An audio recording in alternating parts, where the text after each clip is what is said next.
Imagine this. You're in the delivery room, giving birth to the baby you've prayed for after years of heartbreak.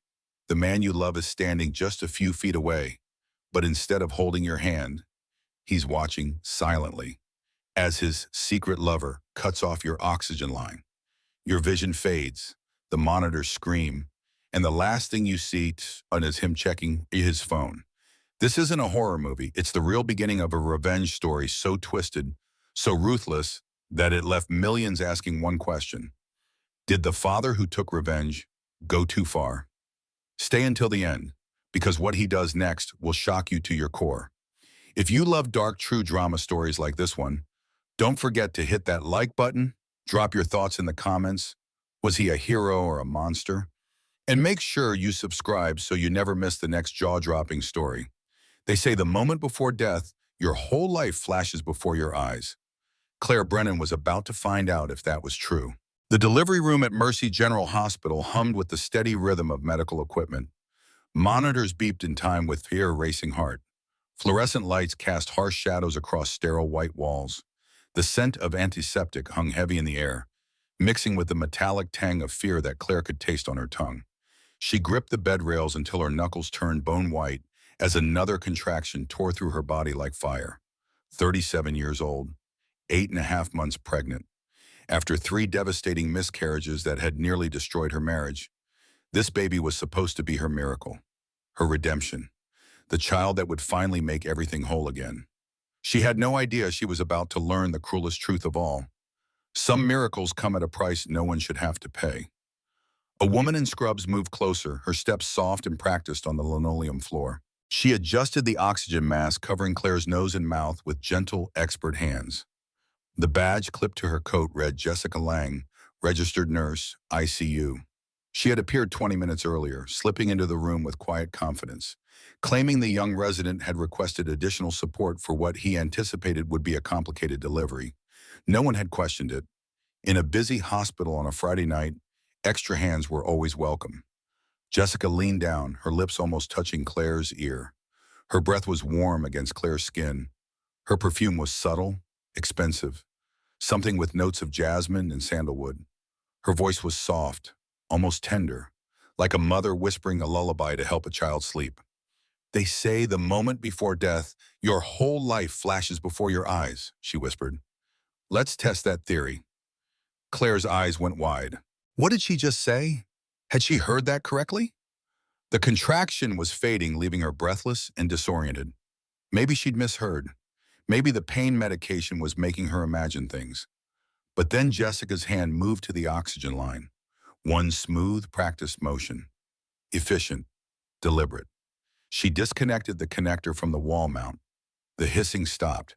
Silence crashed into the room like a physical force, louder than any scream. Claire tried to inhale. Nothing. Her lungs screamed for air that wouldn't come.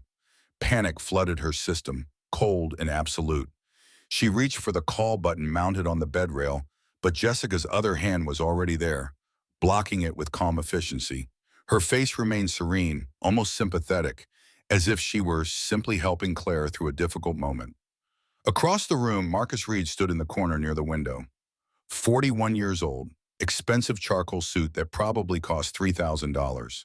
Italian leather shoes polished to a mirror shine. A Patek Philippe watch that cost more than most people's cars gleaming on his wrist. He was scrolling through his phone, thumb moving in lazy circles across the screen, his face illuminated by the blue glow. Claire's vision started to tunnel, darkness creeping in from the edges.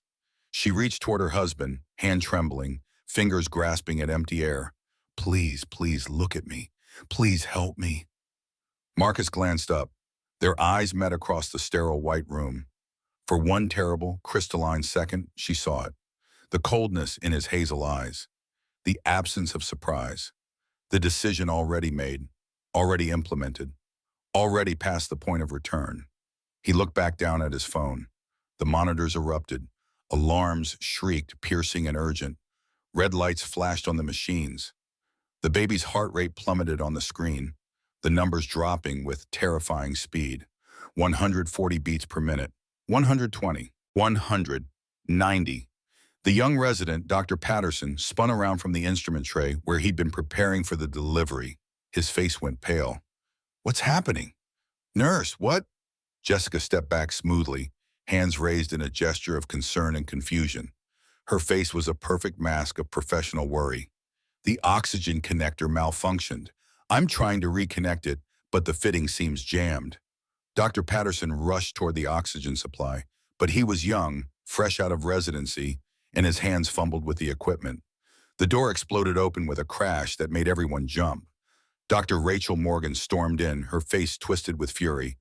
52 years old, silver hair pulled back in a tight bun, eyes like steel behind wire-rimmed glasses. She'd been delivering babies for 27 years at Mercy General. She knew the sound of a crisis. She knew the particular pitch of alarms that meant a life was slipping away. Patterson, what the hell is going on in my delivery room? Her voice could have frozen water. She saw the disconnected oxygen line immediately. Her eyes took in the scene in one practice sweep, shoved Jessica aside without ceremony, reconnected the line with one practice motion, her muscle memory from thousands of deliveries guiding in her hands. Air flooded back into Claire's lungs. She gasped, coughed violently, gasped again. Her chest heaved. Tears streamed down her face.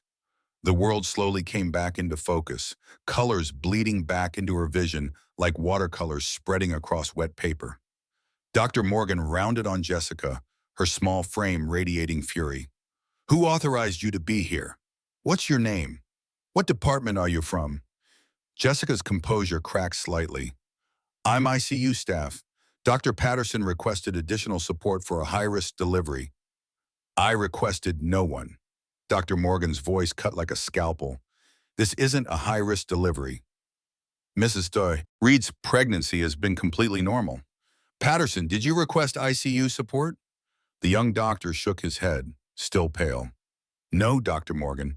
I assumed she was part of the regular labor and delivery staff. Security, Dr. Morgan barked. Now! Two security guards appeared in the doorway within 30 seconds. One was Tommy Hayes, 42 years old, ex-cop from South Boston, grizzled and sharp-eyed with a face that had seen everything human nature had to offer. He'd worked at Mercy General for 6 years. He locked eyes with Jessica and saw something that made his cop instincts flare. Ma'am, he said quietly, his voice carrying the weight of absolute authority. You need to come with us. Jessica looked across the room at Marcus. Help me. Her eyes pleaded silently. After everything we planned, after everything I did for you, after everything you promised me. Marcus said nothing. His thumb continued scrolling across his phone screen. He didn't look up, didn't acknowledge her desperate gaze. His face was carefully blank, as if he were reading emails, as if nothing unusual was happening. Jessica's face crumpled for just a moment before hardening into something cold and brittle. She allowed the guards to escort her toward the door, but as she passed Claire's bed, she leaned close one final time. Her voice was barely audible, meant only for Claire's ears. He was never going to leave you for me, she whispered, her breath hot against Claire's ear. So I did what you couldn't. I tried to make you disappear. The door closed behind her with a soft click that somehow sounded final. Claire stared at her husband. He still wouldn't meet her eyes. His jaw was tight, his shoulders tense, but his face remained carefully neutral. The face of a man trying very hard to look like he had no idea what was happening. Dr. Morgan moved to Claire's side, checking monitors, adjusting equipment with practiced efficiency. Her hands were steady, but her eyes were concerned. Claire, look at me. Look at me. You're okay. The baby's okay. Heart rate is stabilizing. Back up to 110, 120, normal range. Claire's voice came out broken and raw. You knew. Marcus finally looked up, his expression carefully arranged into confusion. What? You knew what she was going to do. Claire's voice was barely above a whisper, but it carried across the room like an accusation. Claire, I don't know what you're talking about. His tone was reasonable, concerned, the voice of a worried husband dealing with an irrational wife. Liar. Honey, get out. The words came out flat and hard. Marcus set his phone in his pocket, straightened his tie, took a step toward her bed. You're upset. You're in pain. Let's just get out. Claire's voice rose, sharp with something between rage and despair. Dr. Morgan moved between them, her small frame somehow creating an impenetrable barrier. Reed, your wife needs rest and stability right now. I need you to step outside immediately. Marcus opened his mouth to protest, then seemed to think better of it. He walked to the door without looking back, his expensive shoes clicking on the floor. The sound seemed to echo in the sudden quiet. Once he was gone, Dr. Morgan leaned close to Claire. She pulled out her phone, keeping her voice low and steady. Your father called me 20 minutes ago. William Brennan himself on my personal cell phone that maybe 10 people in the world have the number to. He said to get here immediately. He said something was wrong, that I needed to be in this delivery room right now. He knew Claire. I don't know how, but he knew something was going to happen. Claire's tears finally came, hot and fast. How did he know? Dr. Morgan's expression softened with something like sympathy and respect. Because he's William Brennan. He didn't build a hospital empire by leaving things to chance. He knows everything that matters, and you matter more than anything else in the world to him. 30 minutes later, after more pain and pushing and fear than Claire had ever experienced, she gave birth to a healthy baby girl. 6 pounds, 8 ounces, perfect fingers that wrapped around Claire's thumb with surprising strength. Perfect toes, a shock of dark hair that looked black under the delivery room lights, but would probably lighten to brown. Eyes that would probably turn green like her mother's, though right now they were the indeterminate blue-gray of all newborns. They named her Lily after Claire's grandmother, who had raised William Brennan when his own parents died. But as Claire held her daughter for the first time, feeling the warm weight of her, smelling that distinctive newborn scent, all she could think about was the moment the oxygen stopped, the silence, the way her lungs had burned, the look in Marcus's eyes when he'd chosen to do nothing. The war had just begun. Claire could feel it in her bones. This wasn't over. This was just the opening move in a game she hadn't even known she was playing. 72 hours earlier, Claire Brennan had still believed in her marriage. Or rather, she'd believed in the illusion of her marriage, which wasn't quite the same thing, but had been enough to get her through most days. The morning sun streamed through floor-to-ceiling windows in their penthouse overlooking Boston Harbor. The apartment was 1,600 square feet of marble and glass and carefully curated art. A kitchen with top-of-the-line appliances that had never seen a home-cooked meal because they had a meal service, and Marcus ate most dinners at the office or client meetings. Artwork that cost more than most people's houses, hanging on walls painted in shades of gray that an interior designer had insisted were sophisticated. Claire stood at the kitchen counter, making breakfast with practiced efficiency. Scrambled eggs with herbs from the small pot on the windowsill. Whole wheat toast with butter and jam. Fresh squeezed orange juice. The same breakfast she'd made every morning for 6 years, ever since their honeymoon ended and real life began. Marcus walked in, already on his phone, his face illuminated by the blue glow of the screen. Navy suit, crisp white shirt, no tie yet. His hair was still damp from the shower, styled back with product that probably cost $40 an ounce. He smelled like expensive cologne and ambition. Don't forget we have the hospital tour at 2 o'clock, Claire said, sliding his plate across the counter.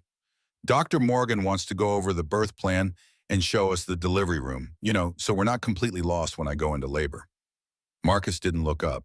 His thumbs moved across the screen, typing something urgent. Can't.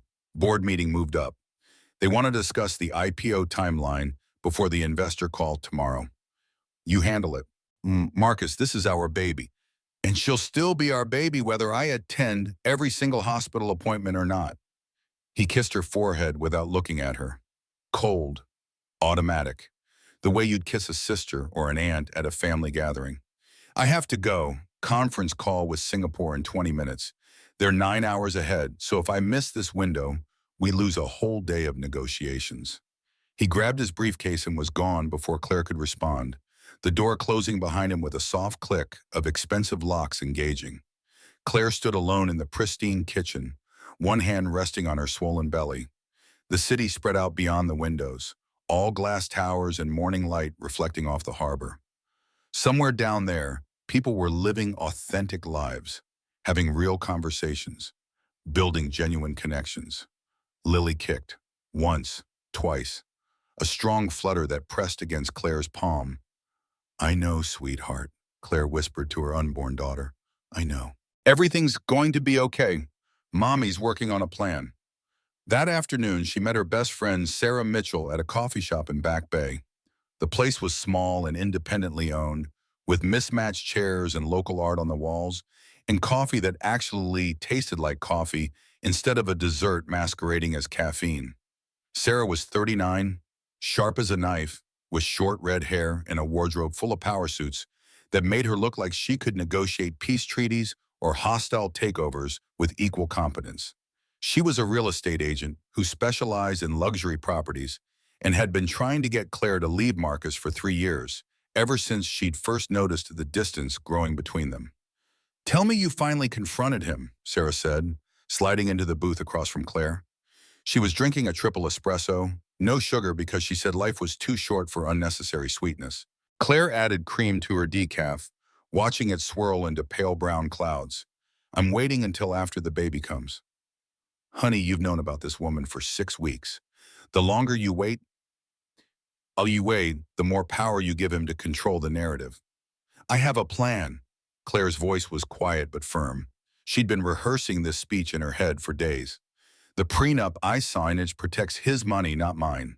It was his lawyer who drew it up, and they were so focused on making sure I couldn't touch his precious value tech empire that they forgot to consider my family's money.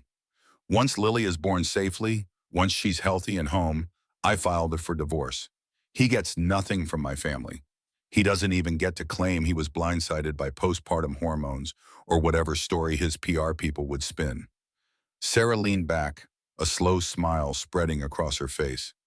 Does he even know who your father is? I mean, really know? Claire allowed herself a small smile, the first genuine one in days. He thinks William Brennan is just some hospital administrator I'm estranged from, some guy who sends cards on birthdays and Christmas. He has no idea Dad owns Mercy General and 46 other hospitals across New England. He doesn't know about the foundations, the medical equipment companies, the pharmaceutical investments. He thinks I'm just some girl he met at a charity gala who happened to have decent taste in art. You're scary when you're strategic. You know that? I learned from the best. Claire's smile faded. Dad warned me about Marcus from the beginning, said he saw something calculating behind his eyes. I didn't listen. I was 29 and thought I'd found my fairy tale. Tech genius who built a company from nothing. Handsome, ambitious, said all the right things about family and partnership and building a life together. And now? And now I'm going to disappear so quietly he won't even realize I'm gone until the papers are served. Claire took a sip of her coffee. Dad's already got the lawyers lined up. We move fast the moment Lily's born. Custody, a division of assets, restraining orders if necessary. It'll be over before Marcus can call his first press conference. What Claire didn't know was that while she was planning her quiet exit, Marcus was planning something far more permanent. 9 months earlier, Marcus Reed had met Jessica Lange in the ICU at Mercy General. The meeting had seemed like fate at the time. Marcus's business partner, David Carter, had collapsed during a board meeting. Massive heart attack, age 52, apparently healthy, ran marathons on weekends, ate organic, did all the things you were supposed to do. And then one moment he was presenting quarterly projections, and the next he was on the floor, clutching his chest, his face gray. Marcus had ridden in the ambulance, terrified, watching the paramedics work with grim efficiency. David was more than a business partner. He'd been Marcus's roommate at MIT. Best man at his wedding, the person who believed in a value tech when it was just an idea scrawled on napkins at 2 in the morning. Jessica had been the night shift nurse who stabilized David in the ICU. 34 years old, honey blonde hair pulled back in a practical ponytail, minimal makeup, green scrubs that somehow made her look both competent and approachable, hands that moved with practiced efficiency, checking monitors, adjusting IV drips, speaking in low tones to the doctors. Is he going to make it? Marcus had asked, his voice rough with fear and too much bad coffee from vending machines. We stabilized him. Her voice was calm, professional, The kind of calm that comes from having seen every possible medical crisis. The next 48 hours are critical, but his vitals are improving. Are you family? Business partner? Best friend? I'm Marcus Reed. Recognition flickered in her green eyes. The Value Tech CEO. I've read about you. You're about to go public, right? Biggest tech IPO of the year? If David recovers, the whole company is built around his vision. I just made it happen. Their eyes met. Something passed between them. Not quite attraction yet, but the possibility of it. The potential energy that exists before anything actually ignites. It started innocently enough. Jessica brought Marcus coffee during his long vigils at David's bedside. Coffee that was actually good, from the cafeteria that hospital staff knew about, not the one for visitors. They talked about everything. Her divorce 2 years earlier, his strained marriage, her dream of traveling to Italy someday, seeing Venice before it sank into the sea, his fear of becoming his father, a man who'd built a successful law firm but never saw his kids grow up. 3 weeks after David was discharged, Marcus asked Jessica to dinner. Just to say thank you, he told himself. Just to be polite. Just because she'd been kind during a crisis, and kindness should be acknowledged. The first kiss happened in a hospital stairwell. 2 in the morning. Marcus had come back to drop off a thank you gift for the nursing staff. Jessica had been ending her shift. They'd met by the emergency exit, and suddenly his hands were in her hair, and her lips tasted like coffee and peppermint and possibility. By month 3, they were meeting at hotels.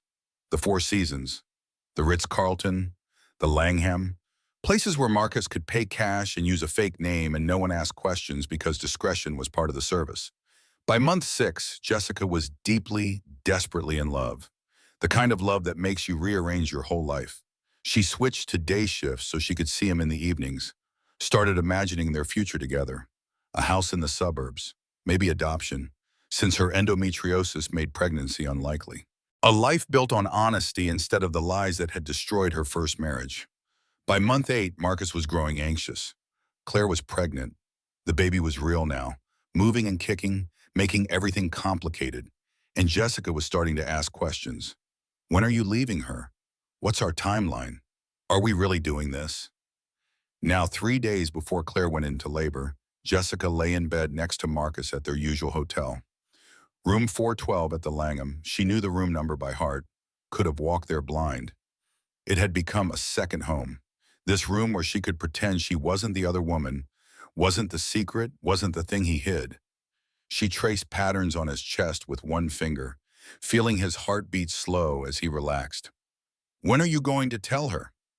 Marcus stared at the ceiling, counting tiles, doing the mental math he'd been doing for months. Soon. You've been saying soon for 8 months, Marcus. Soon isn't a date. Soon isn't a plan. Soon is what people say when they're stalling. The baby complicates things. You know that. If I file for divorce now while she's pregnant, I look like a monster. The board would lose confidence.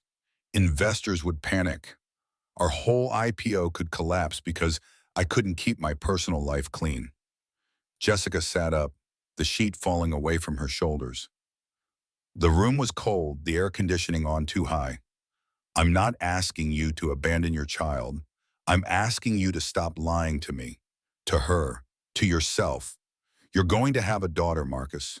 What kind of example are you setting? That lies are okay as long as they're convenient? Marcus pulled her back down, kissed her neck, her shoulder, trying to distract her from the conversation. After she gives birth, 1 week after, I've got everything planned. My lawyer has the papers ready. I tell Claire I want a divorce. We split custody. I promise I'll be a good father, but I also promise I'll be with you. Just give me 1 more week. What if I'm tired of waiting? Her voice was small, vulnerable in a way she hated. He smiled, that charming smile that had first made her fall for him. Then I guess I need to make it worth your while. They made love again, but Jessica's eyes stayed cold and calculating. Later, alone in her apartment after Marcus had left, she stared at photos on her phone. Marcus and Claire at a charity gala, both smiling like magazine covers. Claire's pregnancy announcement on Instagram, all soft lighting and her hand on her belly. Marcus calling Claire my everything in a business magazine interview from 2 years ago. The article was still online. She'd read it dozens of times. My wife grounds me, Marcus had said. In an industry where everyone's chasing the next big thing, Claire reminds me what matters. Family, legacy, building something that lasts. Jessica opened a drawer in her bedside table. Inside was a fake hospital staff badge she'd made 2 weeks ago using equipment from the hospital's ID office. She'd stayed late one night, told a security guard she needed to print a replacement badge because hers was demagnetizing. It had been surprisingly easy. Next to the badge was a printed copy of Mercy General's labor and delivery shift schedule for the next month. She'd pulled it from the hospital's internal server using a login from a nurse who'd quit 3 months ago. No one had deactivated the account yet, and at the bottom of the drawer was a small syringe filled with clear liquid. Oxytocin, Pitocin, the drug that induced labor. She'd been stealing it from the ICU pharmacy in tiny amounts for weeks now, never enough to trigger inventory alerts. Her phone buzzed. Text from Marcus. Love you. Can't wait for this to be over so we can start our life. Jessica typed back. Me too. It'll all be over soon. She deleted the text thread immediately, then opened a new browser window. Typed carefully into the search bar. How long can a fetus survive without oxygen? The answer varied. 3 to 5 minutes before permanent brain damage. 7 to 10 minutes before death. Jessica closed the browser, stared at the wall, made a decision she couldn't unmake. If Marcus wouldn't leave Claire, then Claire needed to leave. Permanently. And if it looked like a tragic childbirth complication, no one would suspect. Women died in labor. It was rare in modern hospitals, but it happened. Hemorrhages, amniotic embolisms, cord compressions, oxygen deprivation during delivery. Jessica had seen it once during her training. The oxygen line had genuinely malfunctioned, and by the time they'd fixed it, the mother had suffered brain damage. She'd lived, but barely, a shell of who she'd been before. What if it wasn't an accident next time? What if someone made sure it happened? Jessica lay back on her bed, staring at the ceiling, planning out every detail. She'd need to time it perfectly. Get into the delivery room, disable the oxygen at just the right moment, make it look like equipment failure or medical error. And Marcus would be devastated, publicly. But privately, he'd be free. They'd wait a respectful amount of time, a year maybe, then slowly go public with their relationship. No one would connect them to anything suspicious. It was perfect. It had to be perfect. Jessica fell asleep planning murder and dreaming of Italy. The Brennan estate sat on 12 carefully manicured acres in Dover, Massachusetts, 25 minutes southwest of Boston. It was old money territory, where properties had names instead of just addresses and stone walls marked boundaries that had existed since before the American Revolution. The house itself was Georgian colonial, built in 1892, with 12 bedrooms, a ballroom that hadn't been used since Claire's wedding reception, and enough history to make it a landmark. William Brennan had bought it 30 years ago, when his hospital empire was just starting to become an empire and he needed a physical symbol of having arrived. William sat in his study on the second floor, a room lined floor to ceiling with books he'd actually read and artwork he'd actually chosen himself. Not because some designer said it would appreciate in value. Classical music played softly from hidden speakers. Mahler's Fifth Symphony, the Adagietto movement, which always made him think of his late wife. He was reviewing acquisition documents for a hospital system in Connecticut when Claire appeared in the doorway. She moved slowly, carefully, one hand supporting her lower back the way pregnant women do in the final weeks. 68 years old. Silver hair that had once been black. Tailored charcoal suit even though he was at home, because habits formed over decades don't break easily. Wire-rimmed glasses that made him look professorial, which he'd cultivated because people underestimated professors. You look tired, sweetheart. Claire lowered herself carefully into the leather chair across from his desk, the one that had been her mother's favorite spot. I'm fine, Dad. William set down his papers, giving her his complete and undivided attention. It was one of his defining traits. When William Brennan looked at you, you felt like the only person in the world. Politicians had told him he'd have made a fortune in their field. He'd replied that he preferred industries where you actually had to deliver results. You're a terrible liar. You get that from your mother. She couldn't bluff at poker either. Long pause. The grandfather clock in the corner ticked steadily, counting seconds that felt heavy with unspoken words. Marcus is having an affair. William's expression didn't change. Not even a flicker. He'd known for 3 months, had hired his own investigator the moment he'd suspected, and his instincts were rarely wrong. The detective's report sat in a locked drawer in his desk. 47 pages of surveillance photos, bank records, hotel receipts, and enough evidence to destroy Marcus Reed's life in an afternoon. How long have you known? 6 weeks. I hired a private investigator. Claire's voice was steady, but her hands trembled slightly in her lap. Linda Morrison, the woman Sarah recommended. She's good, very thorough. And you're telling me now because? Claire met his eyes. She had her mother's eyes, green with flecks of gold, eyes that saw through pretense and demanded honesty. I wanted to handle it myself. I'm 37 years old, Dad. I shouldn't need my father to fix my mistakes. But I need to know, if things get complicated, if Marcus tries something, will you help me? William leaned forward, elbows on his desk, hands steepled in front of him. Define complicated.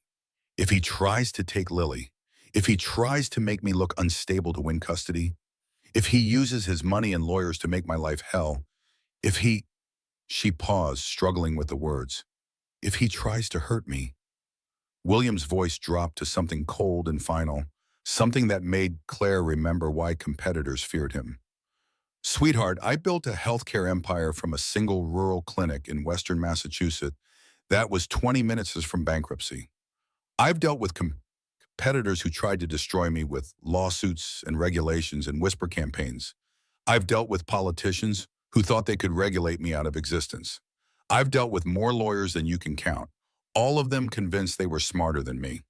Your husband is a tech CEO with delusions of grandeur because he built one successful company. If he tries to hurt you or my granddaughter, I won't just help you, I'll erase him. Completely. He'll be a cautionary tale people tell at business schools. Claire stared at her father. She'd seen glimpses of this side of him before, but never directed at someone in her own life. It was both terrifying and reassuring. But, William continued, his voice softening to something more human, you need to ask me. I won't interfere unless you give me explicit permission. This is your life, your marriage, your choice, or my choice. Why? Because you're my daughter. You need to make your own choices first. Make your own mistakes if necessary. I can't protect you from everything, and I shouldn't. But when you need me, really need me, I'll be ready. And when I act completely. After Claire left, William sat alone in his study for a long time, the music swelling around him. Then he opened the locked drawer in his mahogany desk. The file on Marcus Reed was thick. William's investigators were better than whoever Claire had hired.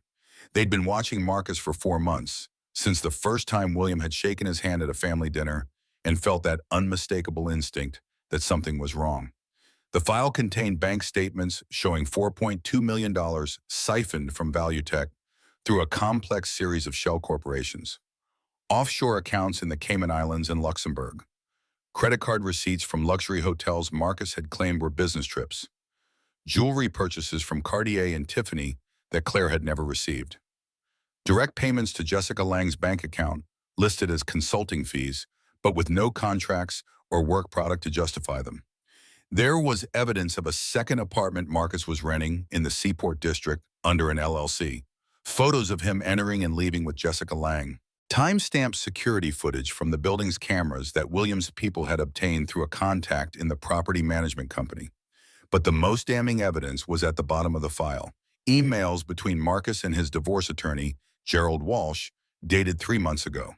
The subject lines told the story: custody strategy, postpartum mental health claims, asset protection during pregnancy, timeline for filing. William read through them again, his face expressionless. Marcus had been planning to file for divorce immediately after the baby was born. He'd been working with his lawyer to build a case that Claire was mentally unstable, that pregnancy hormones had made her irrational and potentially dangerous.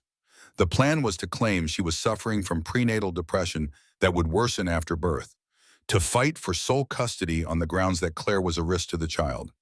It was coldly calculated, almost impressive in its cruelty. William closed the file, picked up his phone, dialed a number he'd memorized 30 years ago. Tommy, it's me. Tommy Hayes had been William's head of security for 6 years, but they'd known each other much longer. Tommy had been a Boston cop who'd taken a bullet during a robbery at one of William's first hospitals. William had paid for his medical care, his rehabilitation, and eventually offered him a job. I need eyes on my daughter 24/7 starting tomorrow morning. Discreet surveillance. I want to know everywhere she goes, everyone she talks to, but she shouldn't know she's being watched. Something wrong, Mr. Brennan? Potentially. Her husband is planning something. I don't know exactly what yet, but my instincts are telling me it's going to happen soon. Maybe when she goes into labor. That's when she'll be most vulnerable. I'm on it. One more thing. Get me the complete labor and delivery schedule for Mercy General for the next 2 weeks. Every doctor, every nurse, every staff member who might be in that wing. I want background checks on anyone I don't personally know. Anyone hired in the last 6 months gets special attention. You expecting trouble there specifically? William looked out his window at the manicured grounds, the oak trees that had been saplings when America was founded. I'm expecting my son-in-law to be smart enough to make his move when she's vulnerable and in a place where accidents can happen. Hospitals are perfect for that. Complications during childbirth. Tragic but unavoidable. No one questions it. Jesus, Mr. Brennan, you really think I think he's stolen $4 million from his own company to fund an affair and a divorce strategy. I think he's a desperate man who's about to see his whole life collapse when his wife leaves him and his IPO falls through. Desperate men do desperate things, Tommy. We're not taking chances. He hung up, opened his laptop, began composing an email to Robert Thornton, the chairman of the Securities and Exchange Commission. They'd gone to Harvard Business School together 45 years ago, had remained friends through decades of careers and crises. The subject line read, "Urgent, confidential financial fraud investigation required." In the body of the email, William laid out the evidence of Marcus's embezzlement. Not all of it, just enough to trigger an official investigation. The beauty of regulatory agencies was that once they started digging, they always found more than you'd originally pointed them toward. He sent the email, poured himself 2 fingers of single malt scotch from the bottle on the credenza, sat back in his leather chair. William Brennan didn't believe in half measures. When he protected his family, he did it completely, without reservation, without mercy for anyone who posed a threat. He'd learned that lesson young, when his own father's softness had cost their family everything. William had rebuilt from nothing, and he'd done it by being harder than anyone else in the room. When Marcus Reed made his move, whatever it was, William would be ready. And when William responded, Marcus would learn what true ruthlessness looked like. Because that's what fathers do. They protect their children. Not from skinned knees or hurt feelings, from real threats, from people who would do real harm, and they do it without apology. William finished his scotch, opened another locked drawer. Inside was a burner phone he'd bought last week, paid for in cash. He powered it on and sent a single text to a number with no name attached. "Project active. Be ready." The response came 30 seconds later. "Understood." William powered down the phone, locked it away, went back to his acquisition documents as if he'd just been reviewing hospital systems in Connecticut instead of planning the systematic destruction of his son-in-law's life. The music swelled around him. Mahler's Fifth, the part where hope returns after darkness. How fitting. 3:47 in the morning. Claire woke to wetness spreading across the sheets, warm and unmistakable. Her water had broken. For a moment she lay there processing the reality. This was it. After 9 months of waiting and worrying and planning, her daughter was coming. Ready or not, willing or not, this baby was going to be born in the next 24 hours. "Marcus," she reached over and shook his shoulder. He slept like the dead, always had, could sleep through fire alarms and thunderstorms. "Marcus, wake up. It's time." He jolted awake, immediately reaching for his phone on the nightstand. Even half asleep, the phone was his first instinct. What's wrong?" "My water broke. We need to go to the hospital." Marcus was suddenly fully alert, adrenaline clearing the fog of sleep. Okay, I'll get dressed and bring the car around. You call Dr. Morgan and let her know we're coming. While he pulled on clothes, Claire watched his face in the dim light from the hallway. He looked concerned, appropriately worried, every inch the expectant father preparing for the biggest moment of his life. But she noticed his thumbs moving across his phone screen as he walked to the closet. Texting while getting dressed, his attention split. She couldn't see the messages. Didn't know who he was texting at 3:47 in the morning. But something cold settled in her stomach. Marcus's text to Jessica read, "It's happening. You in position?" The reply came in less than 10 seconds. Jessica had clearly been awake, phone in hand, waiting. "Been here since midnight. Everything's ready. Are you sure about this?" Marcus paused, his finger hovering over the screen. Was he sure? In the cold light of almost 4 in the morning, with his wife about to give birth to his daughter in the next room, was he really sure this was the answer? He thought about the financial hole he'd dug, the $4 million he'd never be able to explain, the SEC investigation that was probably coming, the IPO that would collapse when his fraud was discovered, the divorce that would cost him everything. And he thought about Jessica, beautiful, devoted Jessica, who loved him without the complications of Claire's family money and expectations and judgments. If Claire had an accident during childbirth, tragic but not unheard of, he'd be free. The insurance alone would be enough to cover what he'd stolen. He could rebuild, start fresh, keep value tech, keep his reputation, keep everything. He typed back, "I'm sure. Make it fast. Make it look natural." Then he deleted both messages, cleared his browser history out of habit, and went to help his wife to the car. 20 minutes later, they pulled up to Mercy General's emergency entrance.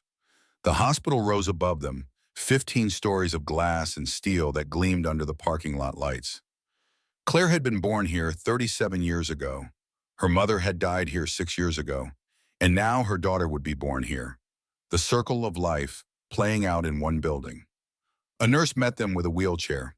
Claire was already having contractions 5 minutes apart, her face pale with pain and exertion. They wheeled her up to labor and delivery on the 8th floor.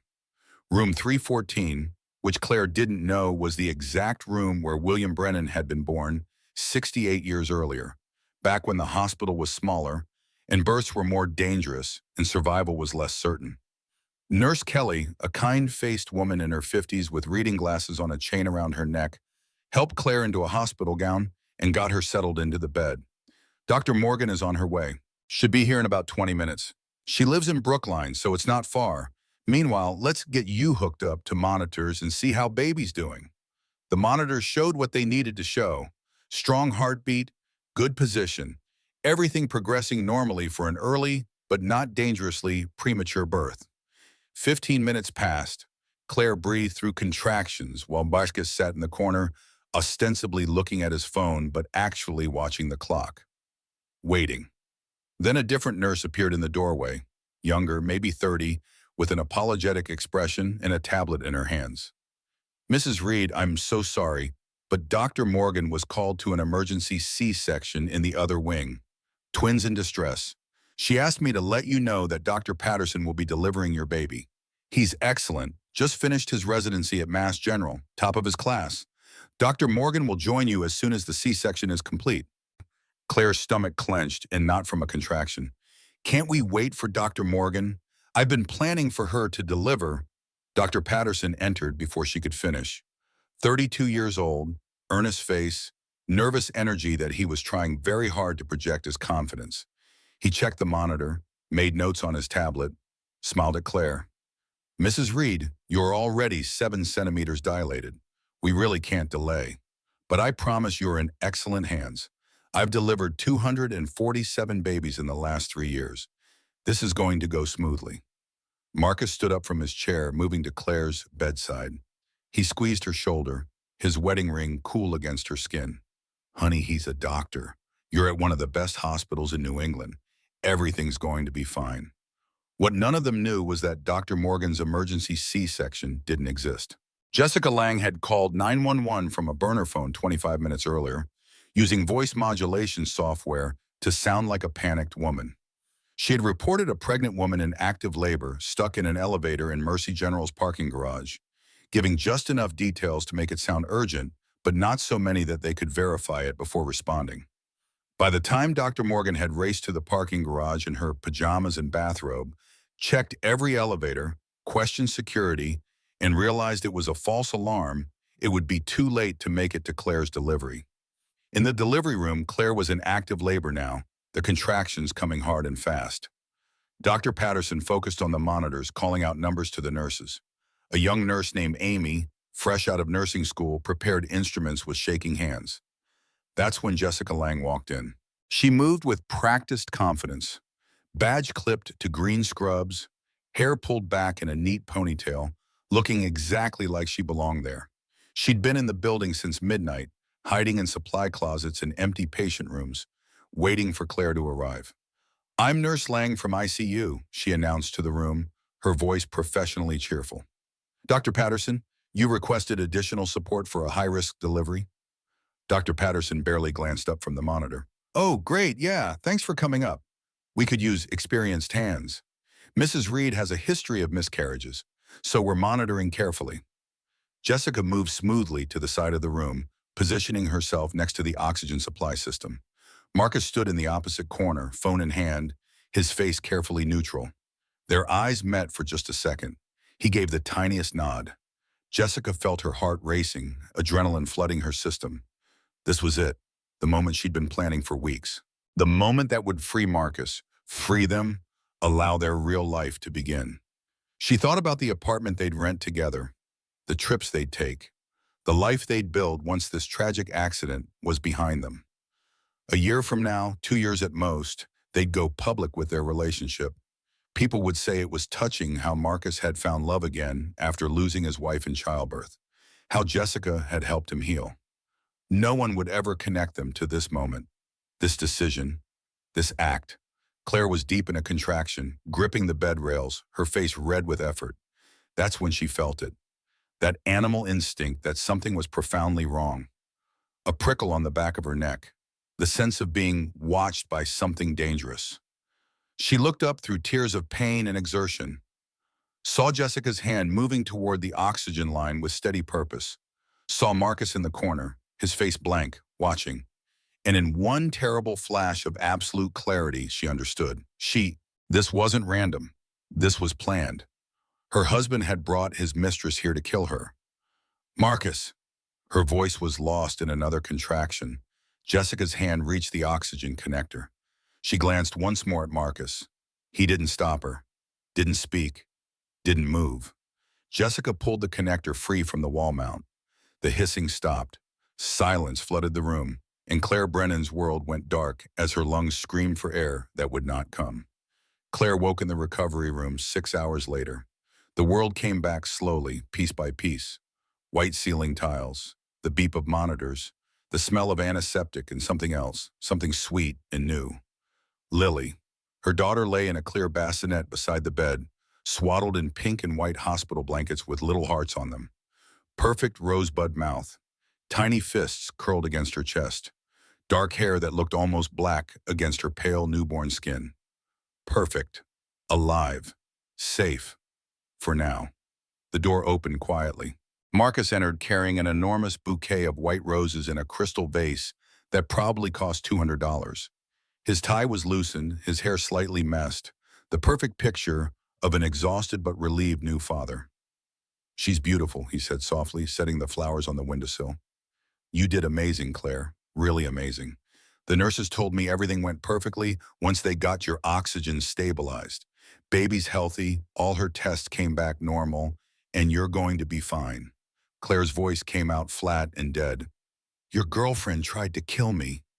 Marcus froze for just a fraction of a second before his face rearranged itself into confusion. "What?" "Claire, no, that nurse made a mistake. The hospital is investigating the equipment malfunction." "Don't!" The word came out sharp. "Don't lie to me anymore, Marcus. I'm done with the lies." He pulled a chair close to her bed, the concerned husband now, reaching for her hand. She jerked it away before he could touch her. "Honey, you went through something traumatic. The oxygen deprivation, the pain, the medication they gave you afterward. Your brain is trying to make sense of it by creating patterns that aren't there, but accusing me of, I saw you." Claire's voice rose despite her exhaustion. You were texting her. You watched her pull that oxygen line. You knew exactly what was happening, and you did nothing. Marcus's expression shifted to concern, the kind of patronizing worry that makes you want to scream. You're not thinking clearly right now. Postpartum psychosis is a real thing, Claire. It affects a lot of women after delivery, especially traumatic deliveries. Let me call Dr. Morgan. Get you something to help you rest, help you process. Get out. I'm not leaving you when you're like this. You need help. Get out. Claire's voice broke on the last word, rage and grief mixing into something jagged. Dr. Morgan appeared in the doorway, her face stern and professional. Mr. Reed, your wife needs rest. I'm going to have to ask you to leave. Marcus stood slowly, deliberately, making a show of his reluctance to abandon his supposedly unstable wife. He leaned down to kiss Lily's forehead. Claire flinched, pulling the bassinet closer to her bed. I'll be back tomorrow, Marcus said gently, his voice pitched to carry to the nurses stationed down the hall where people could overhear. We'll talk when you're feeling better. Everything's going to be okay, Claire. I promise. The moment the door closed behind him, Claire burst into tears, not quiet tears, wrenching sobs that came from somewhere deep and terrified. Dr. Morgan sat on the edge of the hospital bed, took Claire's hand, and said nothing. Just waited. Just held space for the grief and rage to pour out. Finally, when Claire's breathing steadied, Dr. Morgan pulled out her tablet from her white coat. She pulled up a video file, glanced toward the door to make sure it was fully closed, then lowered her voice. Security footage from your delivery room. Your father is reviewing the complete recording now, but I thought you should see this. She pressed play. The video showed everything. Jessica entering the room unauthorized. Her badge that said ICU when she should never have been in labor and delivery. Her hand moving deliberately to the oxygen connector. No hesitation, no fumbling. The moment she pulled it free while looking directly at Marcus. Marcus in the corner, phone in hand, watching, doing nothing even as the alarm started screaming. Claire watched it 3 times. Each time the rage built like pressure behind a dam. I want him arrested, both of them, right now. Dr. Morgan took back the tablet, her face troubled. Claire, your father said to tell you something. He said, and I'm quoting exactly, arrested is the beginning, destroyed is the ending. Which do you want? Claire met her eyes, thought about Marcus in handcuffs. A trial that would take years, plea deals and lawyers, and maybe he'd get 5 years and be out in 3. Or, destroyed, she said quietly. I want him destroyed. Dr. Morgan nodded once. Then trust your father, and don't do anything yet. Not until he tells you it's time. William Brennan doesn't do things halfway. That night in his private office at Mercy General Hospital, the office he kept even though he didn't need to anymore because the hospital had been his first success and he was sentimental about beginnings, William Brennan sat with Tommy Hayes reviewing the security footage. They watched it 5 times. Each viewing made William's face harder. Send 3 copies, William said finally, his voice devoid of emotion. 1 to my personal attorney, George Thornton at Thornton, Williams, and Chase. He's expecting it. 1 to the district attorney's office, marked urgent and confidential, addressed to D.A. Morrison personally. And keep the original in a secure server that Marcus cannot access. He runs a tech company. He'll try to delete it the moment he realizes we have it. Tommy made notes on his tablet. What about the girlfriend? William pulled up Jessica Lang's employment file on his computer screen. Her professional headshot smiled back at him. Pretty woman, competent looking. You'd never guess she was capable of attempted murder. Former ICU nurse at Mass General. Exemplary record until 2 years ago. Then there was an incident. She overdosed a terminal patient with morphine. The hospital called it a charting error, put her on probation, eventually let her go. I spoke to the attending physician this afternoon. Off the record, he told me Jessica had become obsessed with what she called mercy killings. Thought she was helping suffering patients find peace. Jesus Christ. She lost her job quietly. No charges filed because they couldn't prove intent and didn't want the liability exposure. She moved here 6 months later, got hired at Mercy General under her maiden name. Our background check missed it because all her prior employment history was under her married name, Jessica Brennan. Different last name, different reference points. It was actually clever. You want her arrested tonight? William considered this carefully, his fingers steepled in front of him. No, I want her to think she got away with it. Let her go home. Let her sleep. Let her start to relax, start to believe that she and Marcus pulled it off.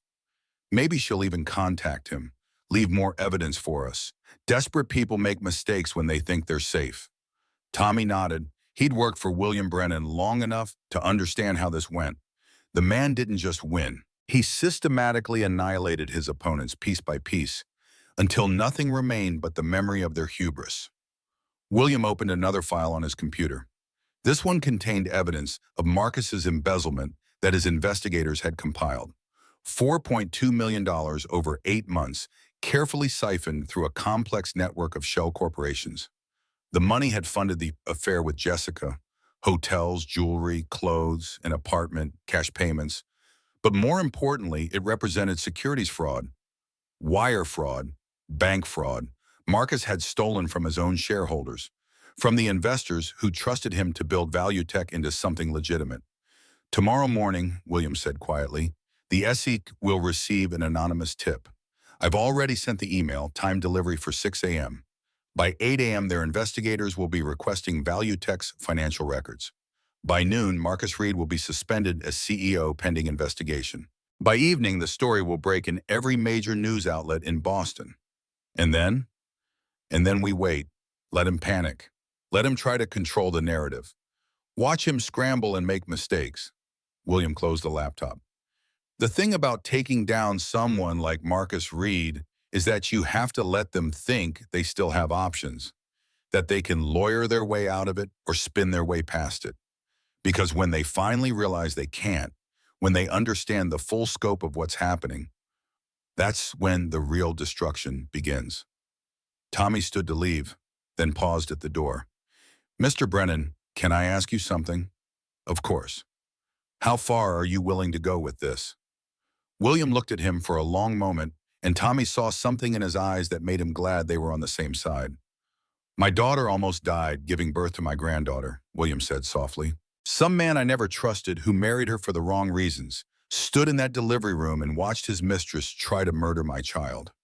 How far am I willing to go, Tommy? He stood, walked to the window, looked out at the city lights of Boston spread below them.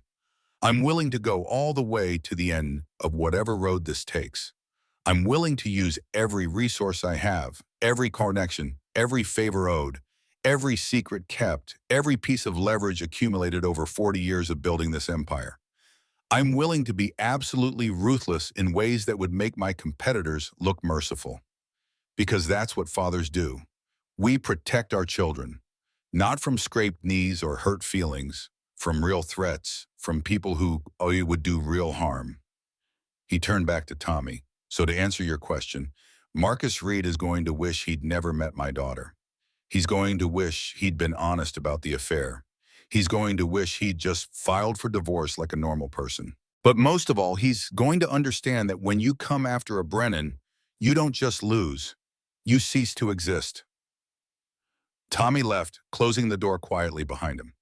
William sat alone in his office for another hour, making phone calls to people whose names never appeared in news articles, but who shaped events nonetheless. A senator who owed him for funding his re-election campaign. A judge who remembered when William had saved his son's life in the ER 20 years ago. A journalist who'd built her career on stories William had quietly fed her. Each call was brief, professional, transactional. William Brennan was calling in favors, activating a network built over decades, preparing the battlefield for a war Marcus Reed didn't even know was coming yet. The music played on. Mahler's Fifth, the part where darkness falls before the resolution. How appropriate. Marcus Reed arrived at Value Tech headquarters at 7:30 the next morning. Same as always. The building was a gleaming tower in the Seaport district, all glass and steel, and the aggressive modernity that tech companies worship. His building, his company, his empire. He carried a Grande Americano from the Starbucks across the street, exactly the same order he'd been getting for 6 years. Briefcase in his left hand, leather worn smooth from daily use. ready for another day of running his $800 million pre-IPO darling. The receptionist's face was strange when he walked in. Sarah Collins, who usually smiled and asked about his weekend, looked pale. "Good morning, Mr. Reed. The CFO is waiting for you in conference room A. She asked that you go directly there." Marcus felt the first flutter of unease in his stomach.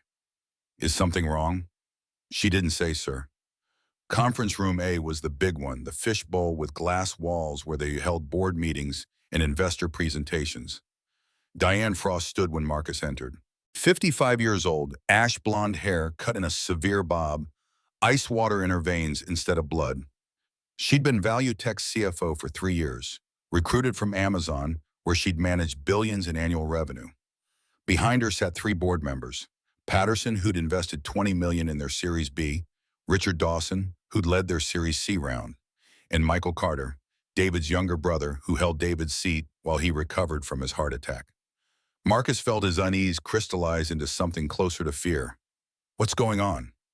"Sit down, Marcus." He sat, setting his coffee on the table. It suddenly tasted like ash. Diane slid a manila folder across the polished wood surface. "The Securities and Exchange Commission received a tip yesterday afternoon about financial irregularities at ValueTech. They've requested a complete audit of our books going back 2 years. They specifically asked about offshore accounts and shell corporations registered in your name." Marcus opened the folder with his hands that were starting to shake. Bank statements, wire transfer records, account numbers, his account numbers. How did they? "This is ridiculous. Our financials are completely clean. We've been preparing for IPO due diligence for 6 months. Everything's been audited twice." $4.2 million. Diane's voice could have frozen liquid nitrogen. "Move through offshore accounts registered to Marcus Reed, LLC, a company we have no record of in our corporate jurisdiction structure. Hotels, jewelry stores, rent payments to a luxury apartment in the Seaport District that isn't your primary residence. Cash withdrawals totaling $800,000 over 8 months. Would you like to explain that?" The room tilted. Marcus gripped the edge of the table. "Someone's setting me up. This is corporate espionage or a competitor trying to sabotage our IPO." Patterson leaned forward, his face red with anger. "Marcus, I personally invested $20 million in this company. I vouch for you to my family, my friends, my fund's limited partners. If this is true, if you've been stealing from us to fund an affair, we're looking at securities fraud. The IPO is scheduled for 3 weeks from now. This will destroy everything." "It's not true. I don't know where this is coming from, but I can explain. I just need time to—" Diane interrupted, her voice cutting through his rising panic. "Then you won't mind cooperating fully with investigators, turning over your personal financial records, answering questions under oath about every transaction in these accounts." "Of course not. I have nothing to hide, but this is clearly—" "Effective immediately," Diane continued as if he hadn't spoken. "You are suspended as CEO pending the completion of this investigation. The board voted 30 minutes ago. The decision was unanimous. Jim Richard Dawson will serve as interim CEO. You have 15 minutes to collect personal items from your office. Security will escort you out." Marcus felt his world crumbling in real time, like watching a building collapse in slow motion. "You can't do this. I built this company. ValueTech is mine." "ValueTech belongs to its shareholders," Patterson said coldly. "You're just an employee, a well-compensated employee who apparently decided that compensation wasn't enough.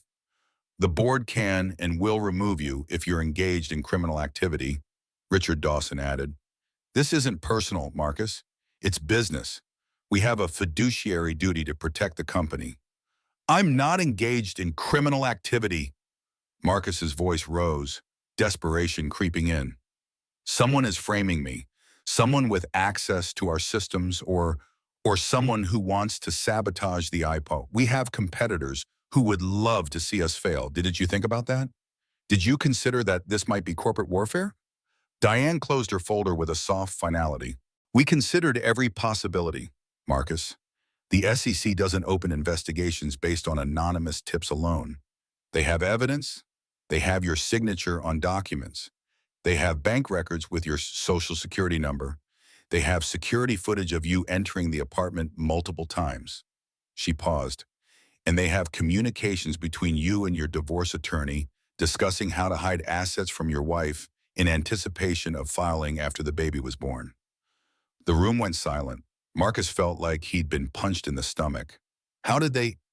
So no, Diane continued, we don't think this is corporate espionage. We think you're a thief and a liar who was about to cost us hundreds of millions of dollars in IPO value, and we're protecting ourselves. 20 minutes later, Marcus stood on the sidewalk outside his own building, carrying a cardboard box with his desk photo frames and a coffee mug, and the little things that had made his office feel like his. The morning was cold, October in Boston, the kind of gray day that promised rain. That's when he saw the news vans. 3 of them. Channel 4, Channel 7, CNN's Boston affiliate, all with satellite dishes on top and reporters checking their makeup in compact mirrors. A reporter spotted him and rushed over, camera operator scrambling to keep up. Microphone shoved in his face before he could retreat. Mr. Reed, is it true you're under investigation by the SEC for embezzling from Value Tech? No comment. Marcus tried to push past. Another reporter blocked his path. What about the incident at Mercy General Hospital? Did your mistress, Jessica Lang, try to kill your wife during childbirth? Marcus froze. The box slipped from his hands, crashing to the sidewalk. His daughter's ultrasound photo fluttered across the concrete. How did they know about Jessica? How did they? His phone rang. Unknown number. Against every instinct screaming at him to not answer, he pressed accept. Hello? Mr. Reed. The voice was older, cultivated, utterly calm. The voice of someone who'd never raised it in anger because he'd never needed to. We haven't formally met. I'm William Brennan, Claire's father. Marcus's blood went cold. He walked away from the reporters, around the corner of the building, seeking privacy for a conversation he suddenly knew was going to destroy him. Mr. Brennan, this is all a misunderstanding. You're probably wondering how the SEC found out about your embezzlement, William continued as if Marcus hadn't spoken, or how the press learned about Jessica Lang, or how your CFO obtained records from your offshore accounts. Let me save you the trouble of speculation. It was me, all of it, every leak, every investigation, every exposure. That was my doing. You can't do this. You can't just, I already have. And this is just the beginning, Mr. Reed. You tried to kill my daughter. You stood in that delivery room and watched your mistress disconnect my daughter's oxygen while she was giving birth to your child. Did you really think I'd let the courts handle this? Did you really think the justice system would be sufficient? I didn't try to kill anyone. That was Jessica. She went crazy. I had no idea. William's laugh was soft and absolutely devoid of humor. Perhaps, but you stood there and watched while someone else did. That's called conspiracy to commit murder, Mr. Reed. And I have the video.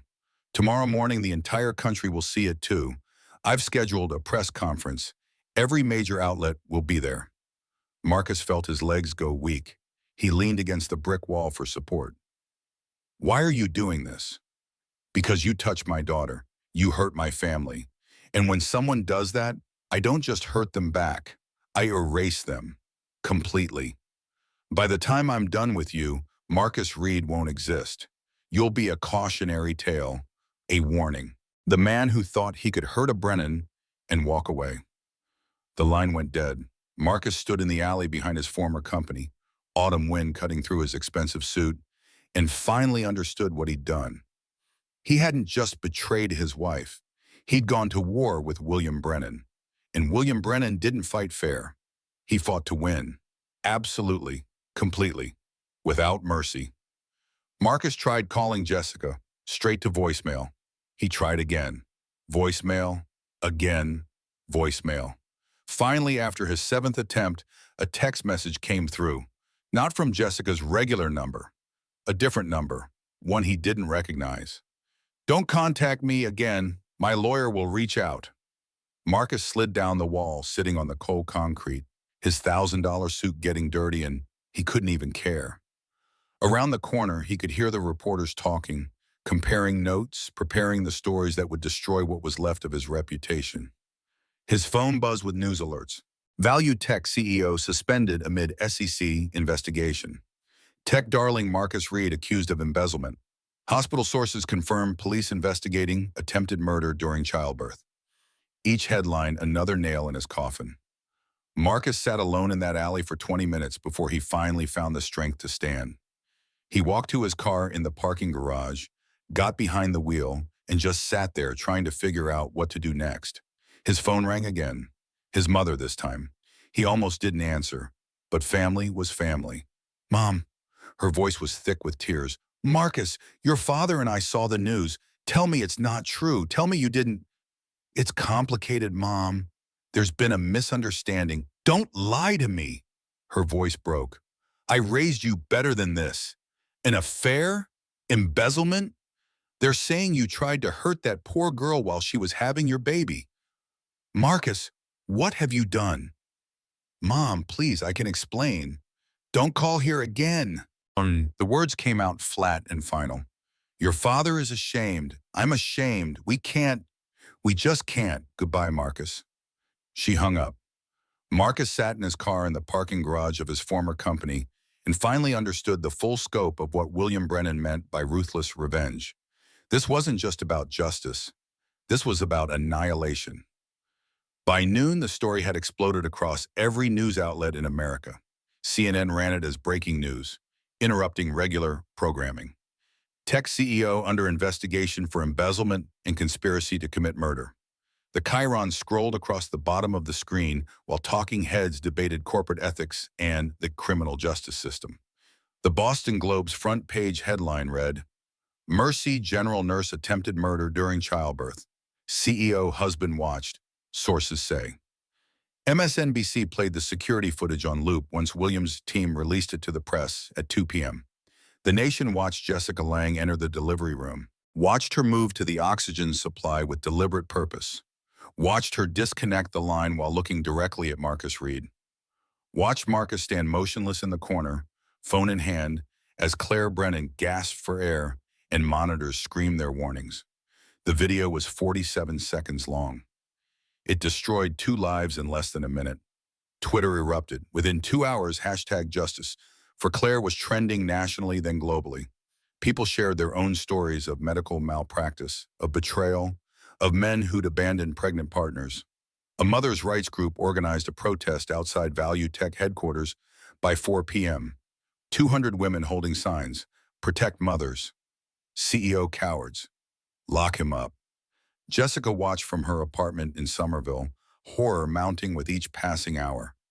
Her face was on every channel, her full name, her employment history, her termination from Mass General 2 years earlier for the morphine incident. Someone had leaked her sealed personnel file. Someone with enough power to make hospital HR departments ignore privacy laws and professional courtesy. She knew who that someone was. Her phone rang constantly. Her mother crying and confused. Her ex-husband saying he'd always known she was unstable. Former colleagues from nursing school demanding to know how she could do such a thing. Reporters offering money for exclusive interviews, their voices hungry for more details. More scandal, more blood in the water. She ignored them all, kept trying to reach Marcus, the man she'd done this for, the man who'd promised they'd be together, who'd promised it would all be worth it. Every call went to voicemail. Every text went unanswered. Finally, at 3:17 p.m., her apartment buzzer rang. She looked at the security camera feed, heart leaping. Was it Marcus? Had he finally come to? 2 police officers stood in her hallway. A man and a woman, both in uniform, both looking grim and professional. Jessica's hands shook as she opened the door, knowing what was coming, hoping somehow it wouldn't. Jessica Lange? The female officer asked. She was young, maybe 30, with kind eyes that made everything worse somehow. Yes. You're under arrest for attempted murder, conspiracy to commit murder, and assault with intent to cause great bodily harm. The officer pulled out handcuffs. You have the right to remain silent. Anything you say can and will be used against you in a court of law. You have the right to an attorney. The words blurred together. Jessica felt the handcuffs close around her wrists, cold metal digging into her skin. Too tight. Or maybe it just felt that way because freedom was ending and everything after this would be measured in years behind bars. They walked her out of her apartment building in handcuffs. The press was already there, cameras flashing like lightning. She kept her head down, trying not to cry, trying to maintain some dignity. Someone shouted, "Why did you try to kill her?" Someone else, "Did Marcus Reed put you up to it?" A third voice, angry, "You're a monster!" Jessica stumbled. The officer caught her elbow, steadied her, guided her into the back of the police car. At the station, they photographed her, fingerprinted her, put her in an interview room with gray walls and a table bolted to the floor. Two detectives came in. Detective Hall was older, tired-looking, with gray hair and a wedding ring worn smooth from decades of wear. Detective Parks was younger, sharper, a woman with dark hair pulled back tight and eyes that missed nothing. They showed her the security footage, made her watch herself disconnect Claire's oxygen, made her watch Marcus do nothing. "Ms. Lang," Detective Hall said, his voice surprisingly gentle, "this video clearly shows you disconnecting medical equipment from a woman in active labor. Her oxygen line, her baby's heart rate dropped to dangerous levels. The mother couldn't breathe. Can you explain that?" Jessica's lawyer, a harried-looking public defender named Martin Cooper, who'd been assigned to her case 20 minutes ago, put a hand on her arm. "Don't answer that." But Jessica couldn't help herself. The words came pouring out, desperate, trying to make them understand. "I was trying to help. I love him. Marcus and I, we were going to be together." She was going to leave him anyway. She hired a private investigator. She knew about us. I thought if something happened, if it was an accident, then he wouldn't have to go through a terrible divorce, wouldn't have to lose everything. "So you tried to kill his wife to save him from divorce proceedings?" Detective Parks leaned forward, her voice sharp. "That's your defense?" "No, I wasn't trying to kill her. I just wanted—" Martin grabbed her arm hard. "Jessica, stop talking. Right now." Detective Hall slid more papers across the table. Text messages between Jessica and Marcus. "You've been planning this for weeks, Ms. Lang. You forged a hospital staff badge.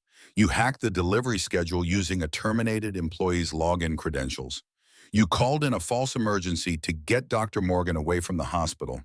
You researched how long a fetus can survive without oxygen. Does any of that sound like someone who wasn't thinking clearly?" Jessica stared at the evidence, her own words and actions laid out in black and white. The premeditation was damning. This wasn't a crime of passion. This was calculated, attempted murder.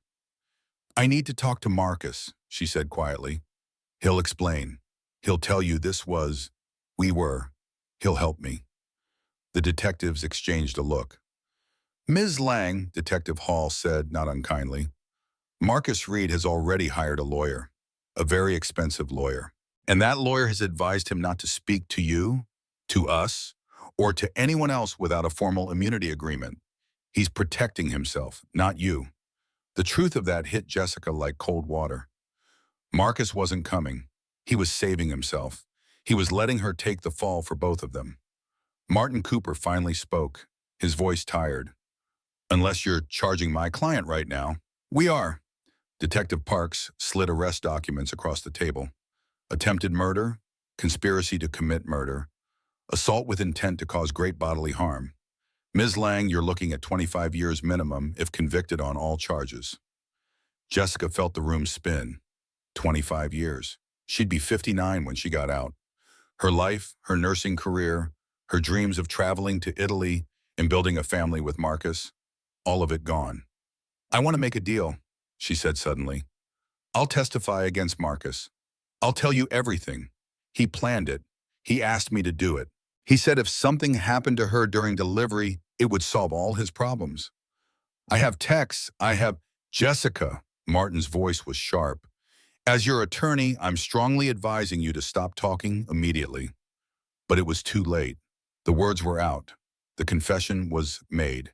And the detectives were already taking notes, their eyes gleaming with the knowledge that they now had testimony to use against Marcus Reed.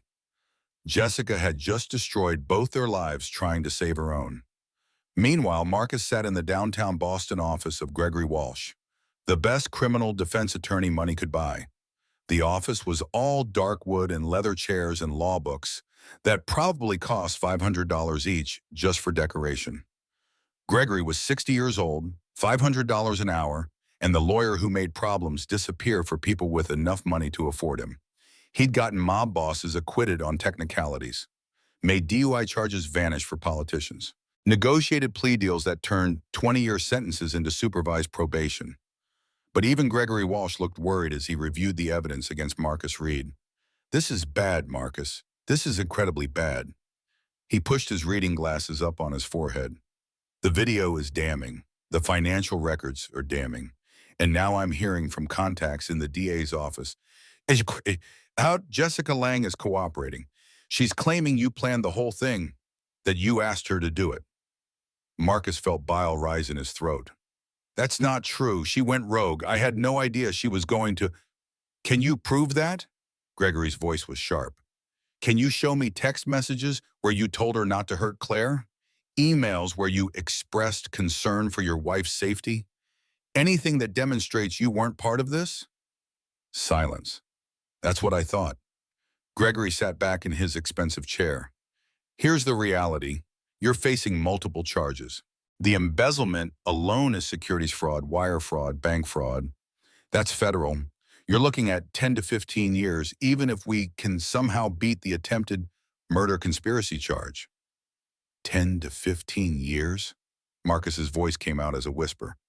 "If we cooperate fully and the prosecutors believe you weren't directly involved in the oxygen incident." "But Marcus, you stood there. You watched it happen. You did nothing. Even if you didn't plan it, your failure to act makes you complicit." "So what do I do?" Gregory leaned forward, his voice dropping to something that sounded almost like pity. "You prepare to lose everything. Your company is gone. The board will never reinstate you even if the charges get dropped. Your marriage is obviously over. Your freedom is probably gone.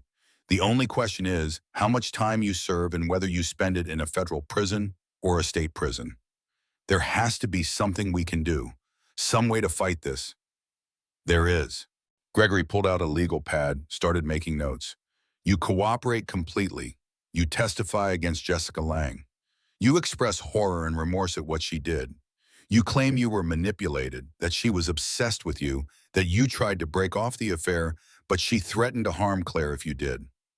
That's not— It doesn't matter if it's true, Marcus. It matters if a jury believes it. We create a narrative where you're a victim too, a man trapped in an affair with an unstable woman who took things way too far. You were frozen with shock when you saw what she was doing in that delivery room. You didn't understand what was happening until it was too late." Marcus stared at him. "You want me to blame everything on Jessica?" "I want you to survive this with some chance of a life afterward.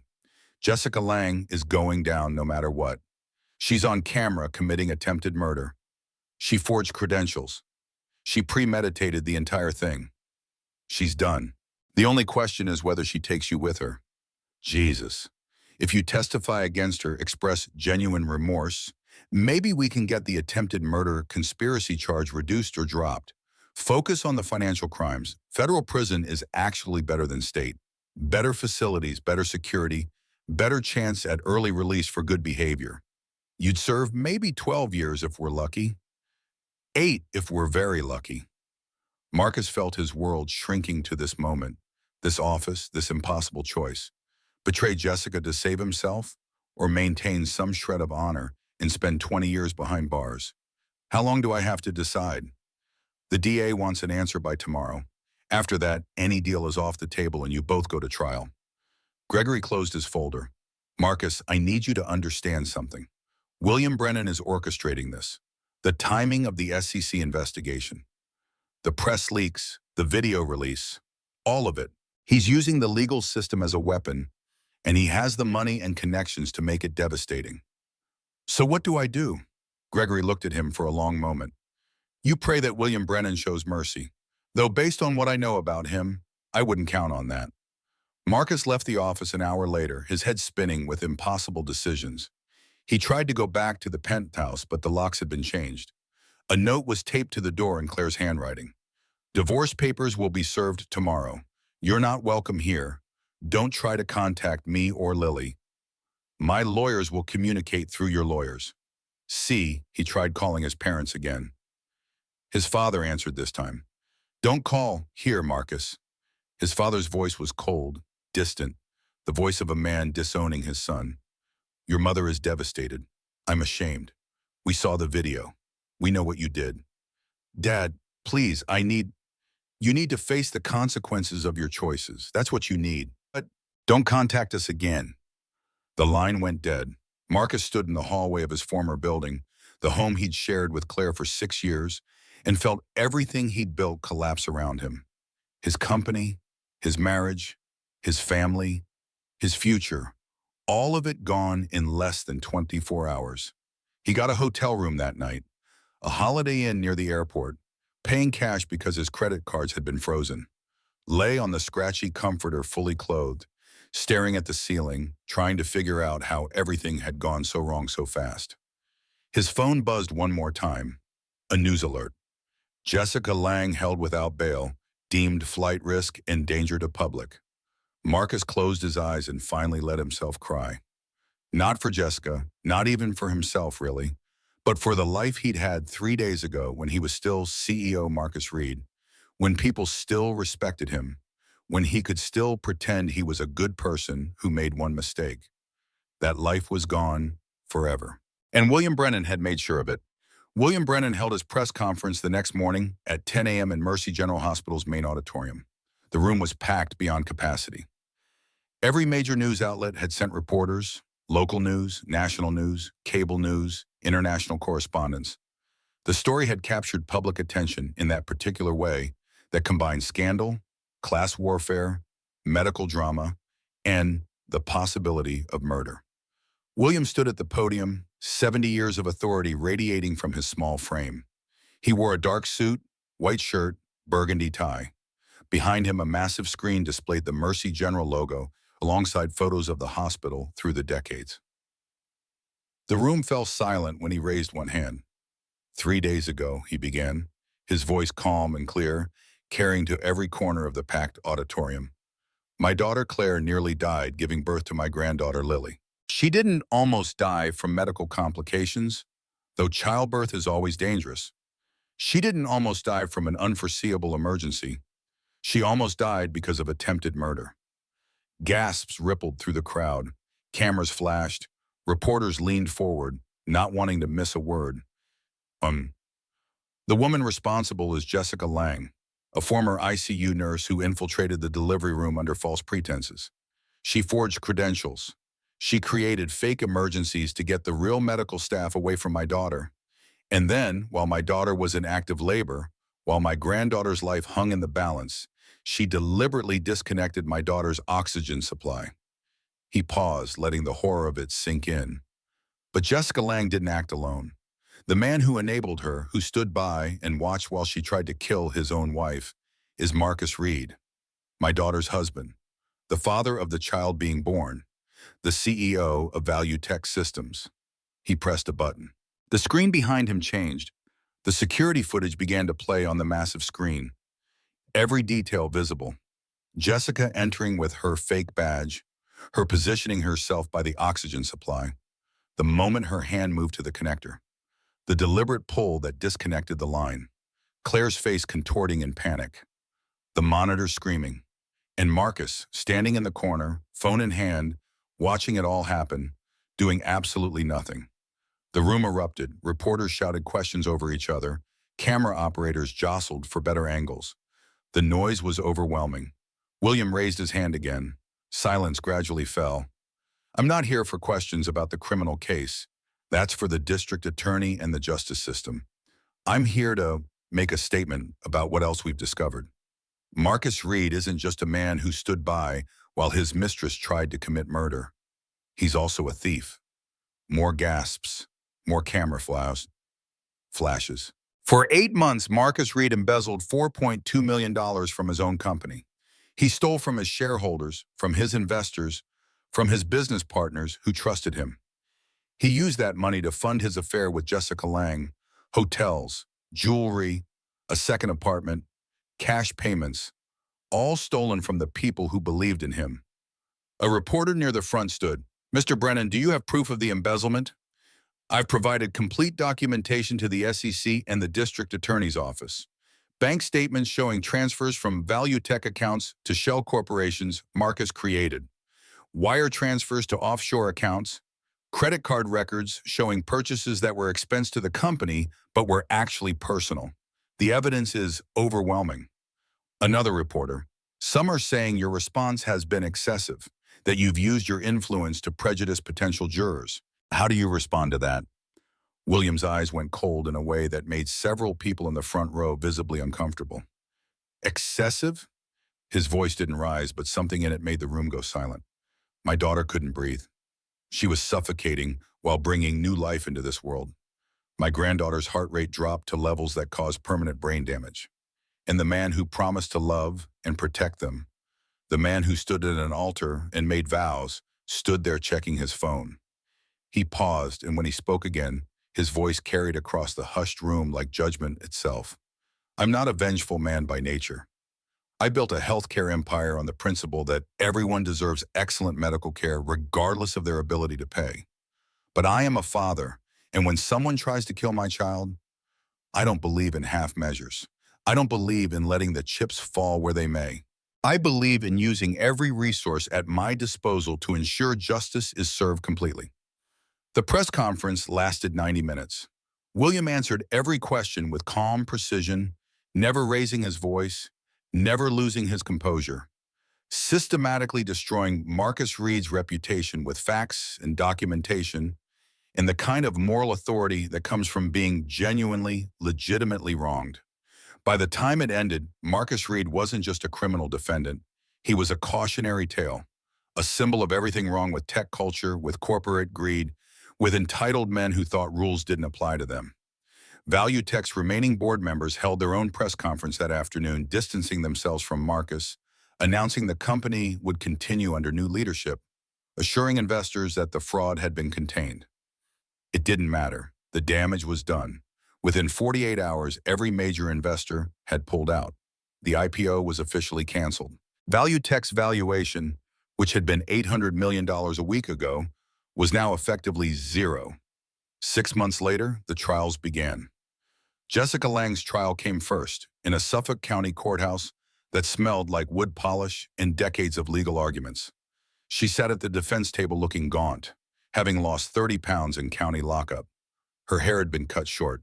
She wore a borrowed suit that didn't fit right.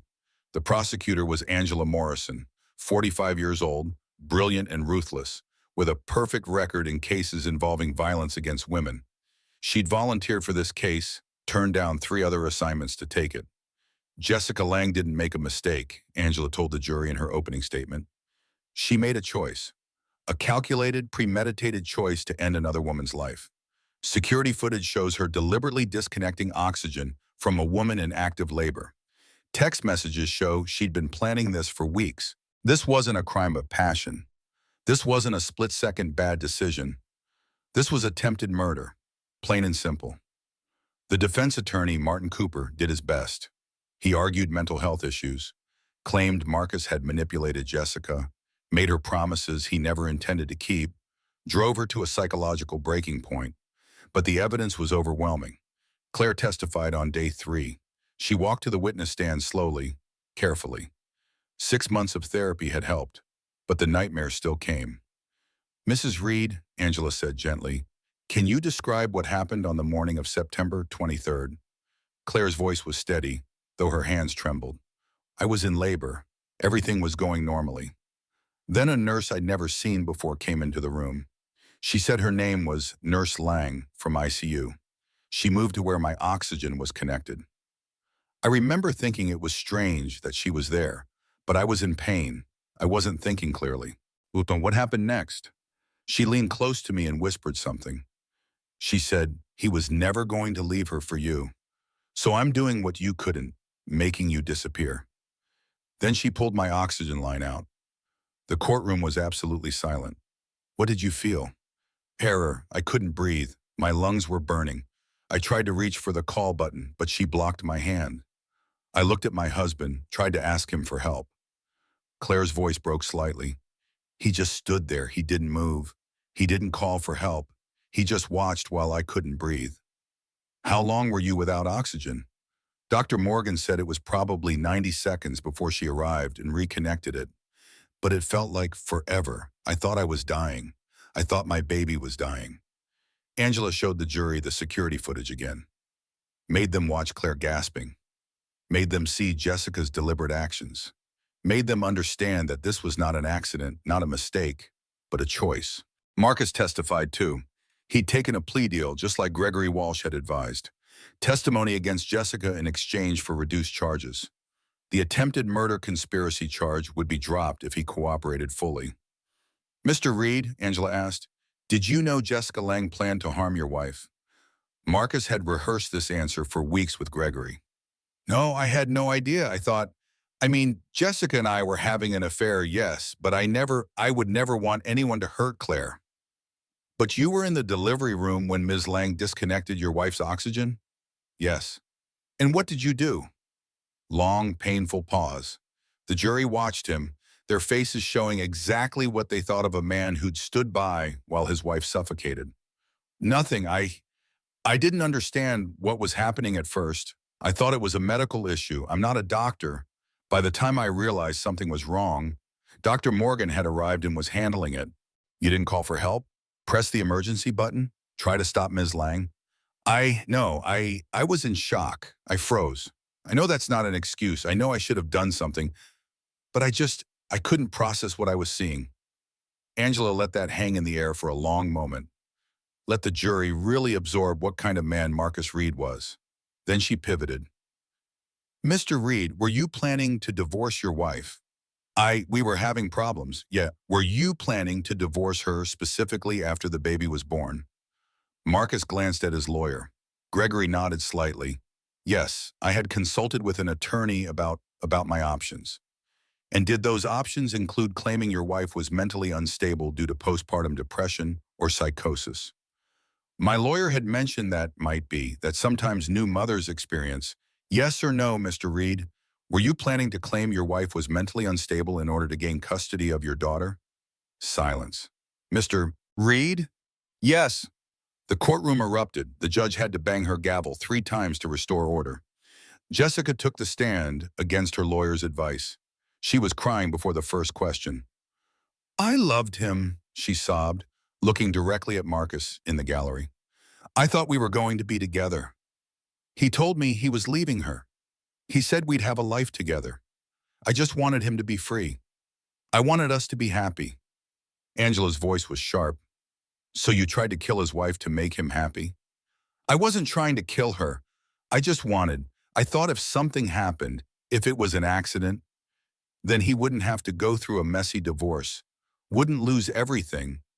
You researched how long a fetus can survive without oxygen, didn't you? I was trying to understand. You forged a hospital staff badge. You hacked the hospital's computer system. You called in a fake emergency to get the real doctor away from the delivery room. Does any of that sound like someone who wasn't thinking clearly? Jessica broke down completely on the stand, sobbing so hard she couldn't speak. The verdict came after 3 hours of deliberation. Guilty on all counts. Attempted murder, conspiracy, and assault with intent to cause great bodily harm. Sentencing 2 weeks later, 25 years in state prison, no possibility of parole for 20 years. Jessica collapsed when she heard it, had to be carried out of the courtroom by guards. Marcus's separate trial was faster. The embezzlement evidence was overwhelming. $4.2 million, documented down to the last transaction. His plea deal meant he avoided the attempted murder conspiracy charge, but he still faced multiple counts of securities fraud, wire fraud, and bank fraud. His lawyer negotiated the best deal possible under the circumstances. 18 years federal prison. Eligible for early release after serving 85%, which meant about 15 years if he had perfect behavior. On the day of his sentencing, Marcus made a statement to the court. Gregory had helped him write it, every word calculated for maximum sympathy. Your Honor, I know nothing I say can make up for what I've done. I betrayed my wife. I stole from my company. I stood by while terrible things happened. I was a coward and a thief, and I deserve to be punished. All I can say is that I'm sorry. I'm sorry to Claire, to my daughter Lily, to my investors, to everyone I hurt. I'll spend every day of my sentence trying to become a better man. Claire sat in the gallery, holding Lily on her lap. The little girl was almost a year old now, starting to walk, saying her first words. She would have no memory of her father. Claire felt nothing as Marcus was led away in handcuffs. Not satisfaction, not grief, just a strange hollowness where rage had been, justice had been served. And Marcus and Jessica would spend decades in prison. But William Brennan wasn't done yet. 2 years after the trials, William Brennan visited Marcus Reed in federal prison. The facility was in western Massachusetts, medium security, relatively clean. Marcus had aged a decade. Gray hair, deep lines around his eyes, prison khakis replacing designer suits. He sat across from William, confused. "Why are you here?" "Closure." Marcus laughed bitterly. "You destroyed my life. What more closure do you need?" "I didn't destroy your life, Marcus. You did that yourself when you chose your mistress over your family. I made mistakes, but your media campaign, the investigations, that wasn't justice. That was revenge." "Yes," William said simply, "it was." The honesty surprised Marcus. "You're not even going to pretend it was about doing the right thing?" "It was about protecting Claire, and it was revenge. Both things can be true." William leaned forward. "You tried to kill my daughter. Did you think there would be no consequences?" "I'm in prison. Jessica's in prison. We're being punished." "You're being inconvenienced. Punishment is living with what you've lost every day for the rest of your life." Silence filled the visiting room. "Does Claire ever ask about me?" Marcus's voice was small, pleading. "No." "What about Lily?" "Your parental rights were terminated. Legally, you're not her father." Marcus flinched. "That's not fair. She's my daughter. You have no rights where my family is concerned." William's voice was ice. "Fair would have been you being honest. Fair would have been you protecting your wife instead of standing there like a coward." "I loved Claire." "No, you loved what she provided. There's a difference." William stood to leave, then paused. "I'm 70 years old. I probably have 10, maybe 15 good years. You'll be here for at least 13 more. When you get out at 54, you'll be unemployable, alone, forgotten. Why tell me this? So you understand what ruthless really means. Not just punishment, making sure you never recover." He walked to the door. "You'll lie in your cell every night knowing exactly how completely you have lost." Marcus called after him. "What if I appeal? What if I try to see Lily when she's older?" William turned back, his expression deadly. "I own the prison system's medical supplier. I've made arrangements to ensure you serve every single day. And if you ever contact my granddaughter, my lawyers will destroy whatever life you have left."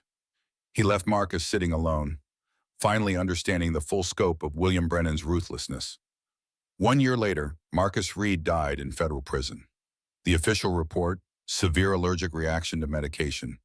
He'd been taking blood pressure medication for 6 months with no issues. Then one morning, anaphylactic shock. He was dead before medical staff arrived. The medical examiner ruled it accidental. These things happen sometimes. No one investigated why Marcus's medication had changed 3 days before his death. No one questioned the new formulation that included an ingredient he'd listed as a possible allergen in his medical history. No one connected it to the medical supply company owned by Brennan Healthcare Group. The news ran the story for 1 day, then moved on. Claire saw the alert on her phone, stared at it, felt nothing. Just empty acknowledgement that a chapter had closed. That evening, she went to her father's house. William was in a wheelchair now, a stroke having taken his legs 6 months earlier. After Lily went to bed, Claire and William sat in his study.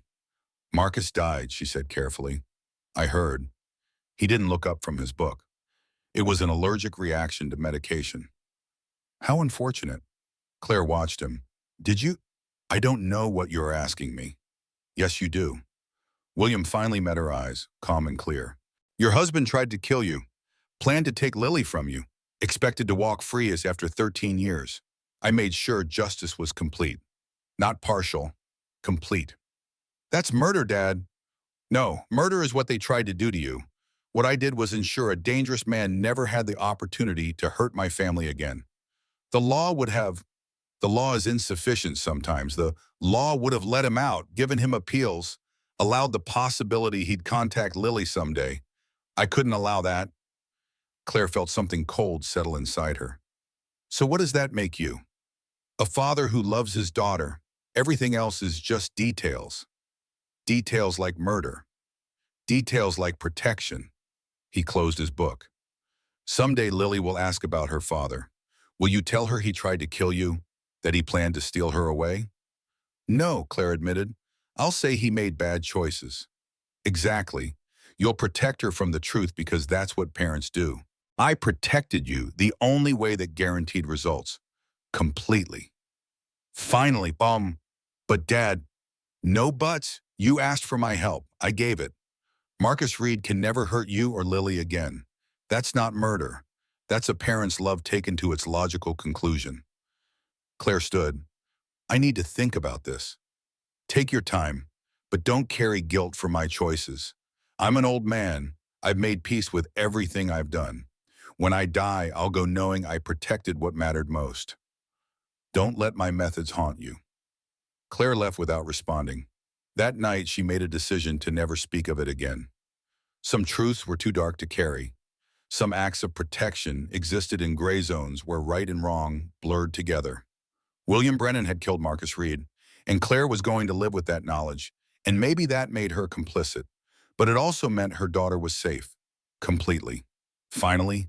Forever. And wasn't that what mattered most? 5 years after Marcus died, Claire packed up her father's study. William had passed peacefully at 74. The funeral was massive. Governors, senators, thousands of mourners. They'd praised his vision, his philanthropy, his healthcare empire. None knew about the darker side, the destroyed enemies, the arranged death. Claire found the locked drawer, used the key from his will. Inside, a single folder with her name. She read through it slowly. Complete documentation of Marcus's crimes, records of William's orchestrated destruction, and at the bottom, a handwritten letter dated 3 years ago. To Claire, if you're reading this, I'm gone. Marcus Reed did not die accidentally. I arranged for his medication to include a compound I knew would kill him. He died within minutes. I'm not sorry he tried to kill you. Would have contacted Lily someday. I couldn't allow that risk. The medical examiner, the prison doctor, the investigation, all controlled by me. If this troubles you, I'm sorry for that burden. But I'm not sorry for what I did. You and Lily are alive. That's all that matters. Don't investigate. Don't expose this. Let it stay buried with me. I love you. Everything I did for you. Dad. Claire read it 3 times, then burned it in the fireplace, watching evidence of murder turn to ash.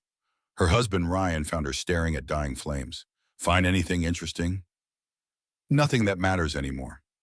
That evening, watching Lily play with her brother, Ryan asked, You ever regret how it all played out? Every day, Claire admitted. But I don't regret surviving. I don't regret Lily. I don't regret letting my father help me. That's complicated. Yeah, it is. Her phone buzzed. Email from Jessica Lang. Dear Claire, I'm writing from prison, where I'll be for 16 more years. Every day I think about what I did. I destroyed everything for a man who loved no one but himself. I don't expect forgiveness. But I want you to know I'm sorry. Jessica. Claire deleted it without responding. Lily ran up. Mommy, can we have ice cream? Claire pulled her daughter close, breathing in her reality. Sure, sweetheart. Later, Ryan asked about the email. Nothing important, just ghosts. And I'm done being haunted. 3 years later, Claire established the William Brennan Foundation for Maternal Safety, funding research and security protocols. She never told the full story. When Lily was 8, she asked, Why don't I have a daddy? Claire had prepared for this. You did once, but he made bad choices when you were a baby. He's not in our lives anymore. But you have Ryan and me and family who would do anything for you. What kind of bad choices? The kind that hurt people. And when you hurt people, there are consequences. Lily accepted this and never asked again. 15 years after Lily's birth, Claire visited the hospital room where it had all happened, stood where her bed had been, remembered the oxygen stopping, the terror, then Dr. Morgan saving her. Lily's first cry. She'd survived, built a good life. Marcus and Jessica had not survived their choices. William had died believing he'd done right. Maybe he was. Maybe survival was all that mattered. Or maybe truth was more complicated. Maybe you could do wrong things for right reasons and live with your choices while trying to build something good. Claire drove home to her family, Ryan cooking dinner, Lily helping her brother with homework. The ordinary chaos of normal life. A life bought with ruthless revenge and moral compromise and absolute love. She'd learned to live with that bargain, to accept darkness, protecting light. And as she saw her family through the window, warm and safe together, she thought, maybe that's enough. The rest is just details.